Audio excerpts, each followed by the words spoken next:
अस्सलाम वालेकुम, कैसे हैं आप सब? उम्मीद करती हूँ आप सब ठीक होंगे, खैरियत से होंगे। मैं भी अल्लाह का शुक्र है ठीक हूँ। तो आप सबको आने वाला रमज़ान बहुत-बहुत मुबारक हो। आज मैं आपके साथ इसी रमज़ान से रिलेटेड एक बहुत ही मज़ेदार सी रेसिपी शेयर करूँगी। आज हम बनाएंगे बैंगन से 2 तरह के पकौड़े। अच्छा, कुछ लोग बैंगन जो है वो खाना पसंद नहीं करते, लेकिन अगर आप इस तरह से बैंगन पकौड़ों में डाल के खाएँगे तो बहुत ही मज़े के लगेंगे और आपको बैंगन खाना पसंद भी आ जाएगा और आप खाना शुरू भी कर देंगे।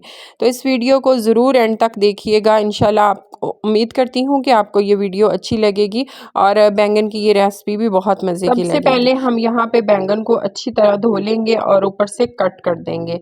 अब इसको कद्दूकस करेंगे, तो कद्दूकस करना थोड़ा सा मुश्किल है, लेकिन हमने इसको बारीक बारीक कट कर लेना है।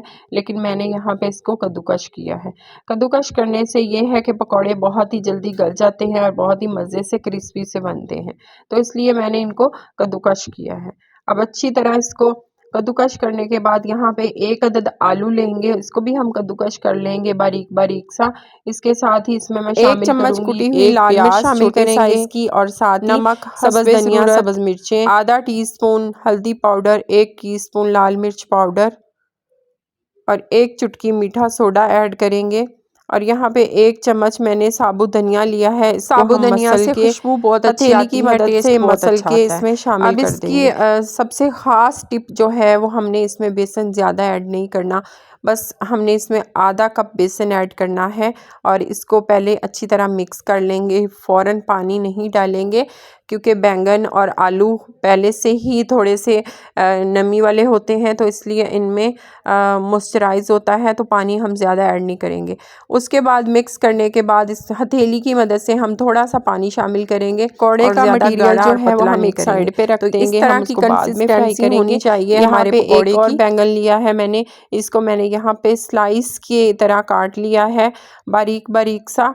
अब इसकी एक और रेसिपी है, तो मैंने सोचा चलें एक ही वीडियो में आपके साथ 2 रेसिपियाँ शेयर कर दें। यहाँ पे मैं बताती चलूँ कि बैंगन को ज़्यादा देर काट के नहीं रखते, ये काले हो जाते हैं, तो इसलिए इनको पानी में ही रखना चाहिए। इवन के पानी में हल्दी और नमक शामिल कर लेना चाहिए।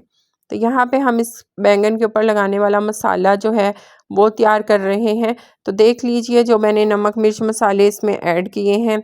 यहाँ पे मैंने नमक, मसाले अपने टेस्ट लाल मिर्च पाउडर और यहाँ पे मैंने सब्ज़ धनिया, मीठा सोडा ऐड किया है, साथ में नमक शामिल किया है। तो इसमें हम 2 चम्मच बेसन शामिल करेंगे और इसको 2 चम्मच पानी की मदद से हम मिक्स कर लेंगे, क्योंकि हमने इसका पेस्ट नहीं बनाना, बस इसको हमने गाढ़ा गाढ़ा मसाला सा रखना है बैंगन के ऊपर लगाने के लिए।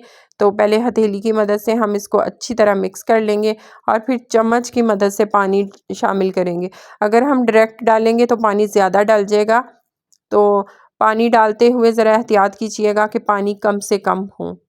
अब यहाँ पे ये सारा मसाला जो है हमने इसके ऊपर लगा देना है, अच्छी तरह इसको पेस्ट कर देना है मसाले को।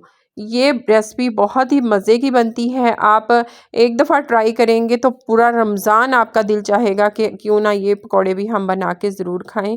तो पकौड़े तो हम खाते रहते हैं, लेकिन बैंगन के पकौड़े हों, पालक के पकौड़े हों, तो बहुत ही मज़े के लगते हैं।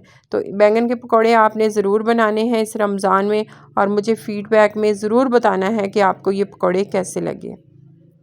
अब इसको लो मीडियम आंच पे हमने फ्राई करना है, कोई आंच हमने तेज़ नहीं रखनी। ऑयल गरम करने के बाद आंच को बिल्कुल लो कर देना है और अच्छी तरह अंदर तक क्रिस्पी होने देना है। तो ये आप लुक देखें और इसका कलर देखें, बहुत ही मज़ेदार से बने थे। वीडियो अच्छी लगे तो लाइक और शेयर करना मत भूलिएगा। चैनल पे नए हैं तो सब्सक्राइब भी कर दीजिएगा, हम्बल रिक्वेस्ट है। और अगर आपको वीडियो अच्छी लगती है तो प्यारे प्यारे कमेंट ज़रूर किया करें, नहीं लगती तब भी बता दिया करें भाई, कोई बात नहीं है, हम इसको और मज़ीद अच्छा करेंगे। तो जो हमने पकौड़े का मटेरियल बनाया था, अब हम पकौड़े फ्राई कर लेते हैं। पकौड़े ज़्यादा थिक नहीं होने चाहिए, ज़्यादा भर भर के नहीं डालने, हल्के हल्के बस हाथ से हमने थोड़ा थोड़ा मटेरियल लेना है और इसके छोटे छोटे से पकौड़े बना लेने हैं।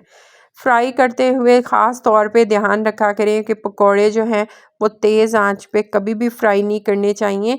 इससे अंदर तक क्रिस्पी भी नहीं होते और कच्चे रह जाते हैं और वो मज़े के नहीं लगते।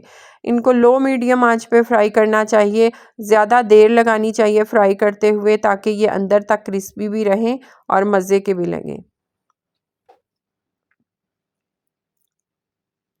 साइड इनकी चेंज करते रहेंगे और यहाँ पे पकोड़े हमारे डन हो गए हैं और देखें इसकी लुक देखें, बहुत ही मज़े के अंदर तक क्रिस्पी बने थे और यकीन करें टेस्ट भी बहुत ज़बरदस्त था। इस रमज़ान में अल्लाह ताला हम सब की इबादतें कबूल फ़रमाए, हम सबको रोज़े रखने की तौफ़ीक अता फ़रमाए और जितने भी मेरे बहन भाई रोज़े रखें अल्लाह ताला हम सब की बख्शिश फ़रमाए। तो इस दुआ के साथ, इस रेसिपी के साथ आप सबसे इजाज़त चाहती हूँ। अपना ख़्याल रखिएगा, अपने प्यारों का ख़्याल रखिएगा। मिलते हैं नेक्स्ट वीडियो में। अल्लाह हाफ़िज़।